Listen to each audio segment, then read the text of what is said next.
Hey there, it's Christie. Quick announcement. I usually don't do this at the beginning of my episodes, but this deal is too good not to share.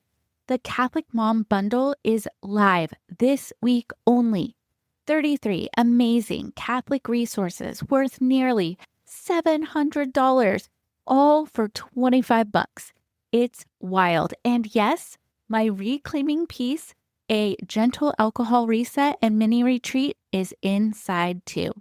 If you want more peace heading into Advent, go grab it. The link is in my show notes, but only for 1 week. Welcome to the Catholic Sobriety Podcast, the go-to resource for women seeking to have a deeper understanding of the role alcohol plays in their lives. Women who are looking to drink less or not at all for any reason.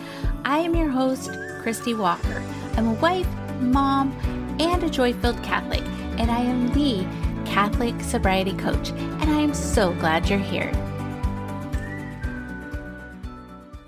Welcome back, friends. Today we are diving into something that stirs up a lot of curiosity. Mocktails and the whole world of replacements. If you've ever asked yourself, should I replace my evening wine with something else? Or am I just tricking my brain with these mocktails? This episode is for you. So let's first start here. When you reach for a drink, it's almost never just about the drink.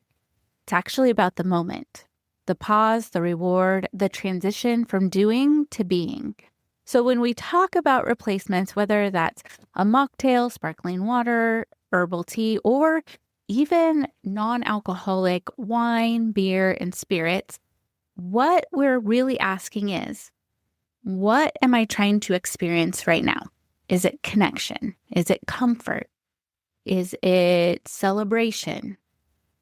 Or am I actually just trying to signal to my body, like, the work day is done, you can rest? Are you just looking for a delineation between the work part of your day, the busy part of your day, the doing all the things kind of your day, to the restful time of the day? When we bring awareness to that need that's underneath the craving, then we can move from reacting to responding. And that's where true transformation begins. One of the things that I usually invite people to do is to ask themselves 2 questions. What am I feeling and what do I need? Before even thinking about pouring themselves a drink. Now let's talk mocktails. I love pretty glasses, a little bit of mint, some lime, and maybe a splash of cranberry juice or something. I personally do not get super fancy with mocktails. I've made some non-alcoholic margaritas and some other things, but I'm more of a just pour it and add a couple little things to make it look fancy. But I know people who get super fancy and have all the things and really like to put a lot of time and effort into it. They almost make it like another sort of calming ritual. And if that's you and you love to do that, I think it's great. Mocktails can be a really beautiful bridge, especially in those early stages of reducing or eliminating alcohol. And now here's why this can help, because as I just mentioned, they support the ritual without the risk. So it's the ritual of making a mocktail, especially if that's something that you do nightly. They satisfy that dopamine cue of I'm doing something special. Now, we've talked about the different ways that alcohol actually really spikes your dopamine level when you drink it, but you actually get little dopamine hits even just like planning it, just thinking about it. And so again, when you have that thought, I'm doing something special, then you get a little bit of that dopamine that's like, ooh, that feels good. That sounds like something I would like to do. And then mocktails can also make social situations easier, especially if you're somebody that gets uncomfortable or worried about what other people think, even if you're not, though, sometimes they can be great to have. I usually always will order like at least a sparkling water with lime when my husband and I go to an event, just so that I have something in my hand, because it just gives me that feeling of having something special. But it also signals to other people like that I already have something, so they don't need to ask me. Because sometimes if I don't have something in my hand, people ask me, do you want a glass of wine? Do you want, XYZ? And so if I have something, not only do I have that thought of like, I'm part of the moment, but I also am signaling to others like, I'm good, I have something to drink. So here's the caution though. If your brain still associates that ritual, that glass, that clink, that pour with alcohol reward, then your mocktail might actually keep that neural pathway alive. And I have had clients, I always tell clients, try non-alcoholic wines and beers and spirits and that kind of thing if you want, and making mocktails. But I've had some clients are great with it. They love it. It's a great bridge, like I was saying, between drink, like a regular habit and kind of changing that habit. But I've also had clients that come to me and say, Christie, this is actually making it so much harder.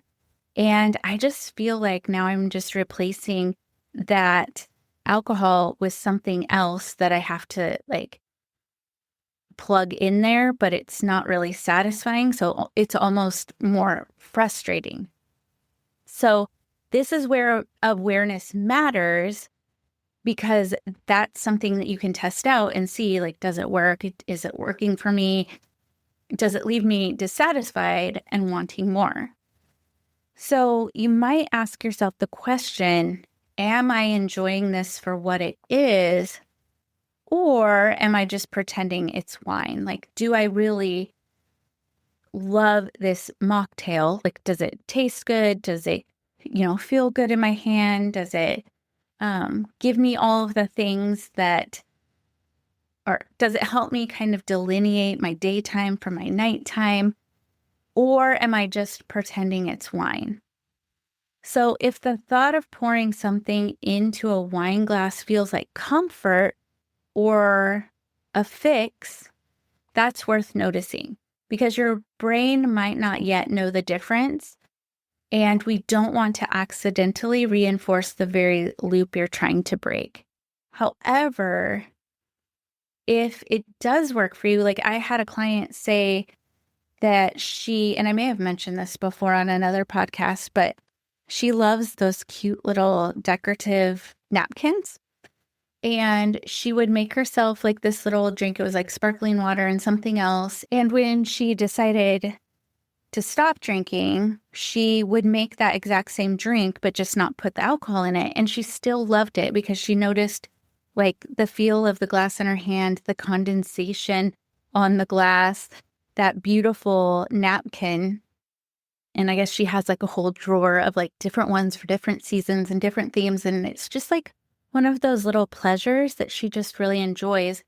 And she said that it was not a hard switch for her. Like that totally worked for her. So that's where getting curious, noticing, is this causing chaos, or actually does it make me feel relaxed? Is it, kind of giving me the peace that I'm seeking, or, whatever.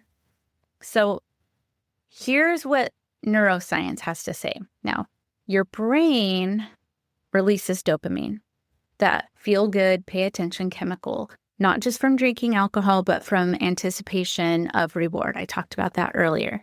So that means that the sound of the cork, the clink of the ice, even like the lighting of a candle can become dopamine triggers. So when you pour that mocktail, your brain lights up before the first sip, saying, oh, this is our reward moment.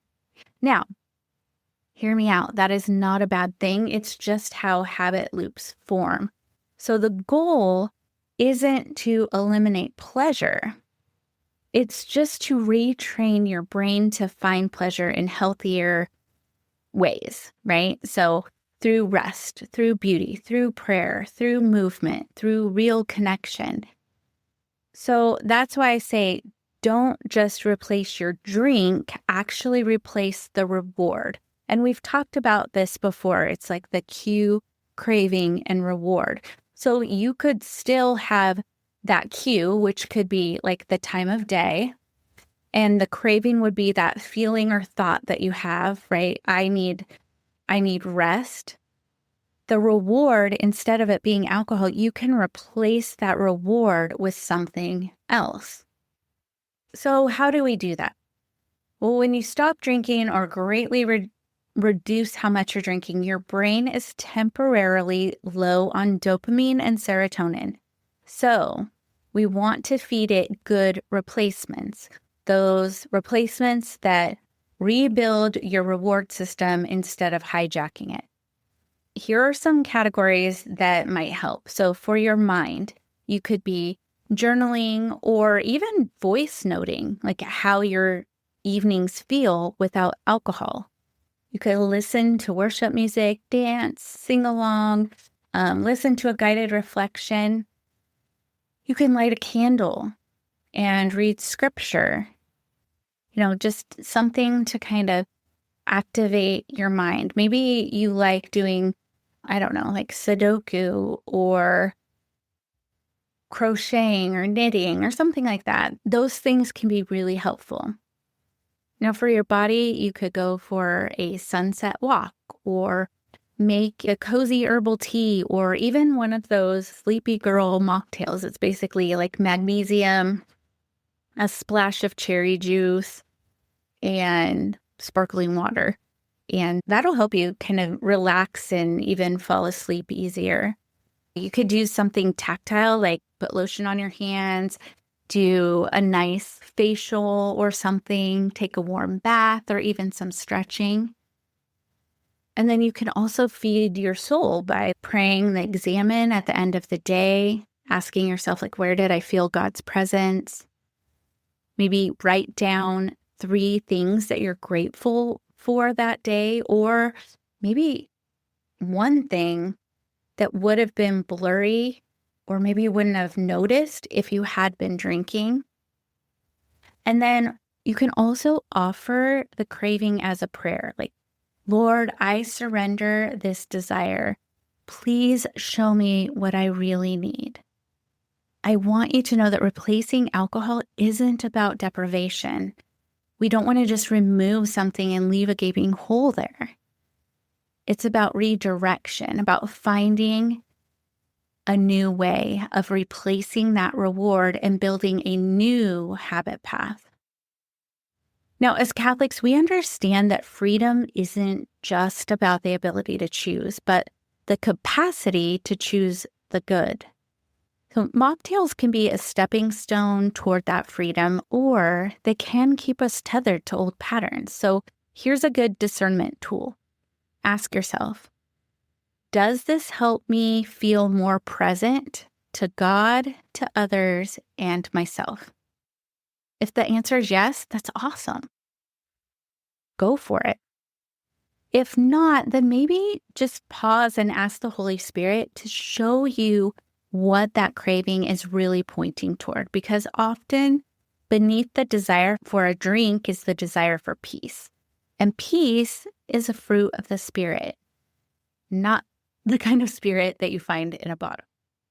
So what actually helps? I mean, sometimes it's a mocktail. Sometimes it's a new evening routine. Sometimes it's pausing long enough to pray, something like, Jesus, fill this space where the drink used to be. Your journey is uniquely yours. The goal is not perfection. It's peace, it's presence, it's progress.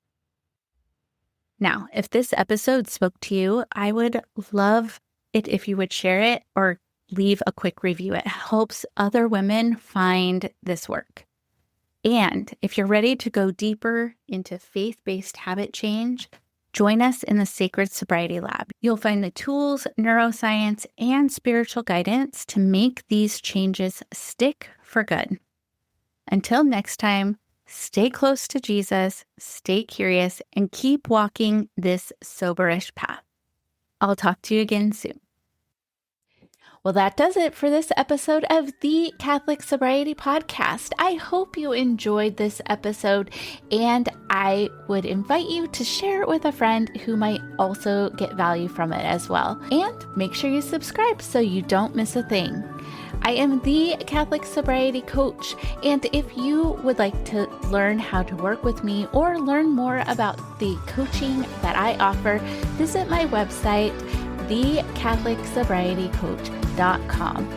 Follow me on Instagram at the Catholic Sobriety Coach. I look forward to speaking to you next time. And remember, I am here for you. I am praying for you.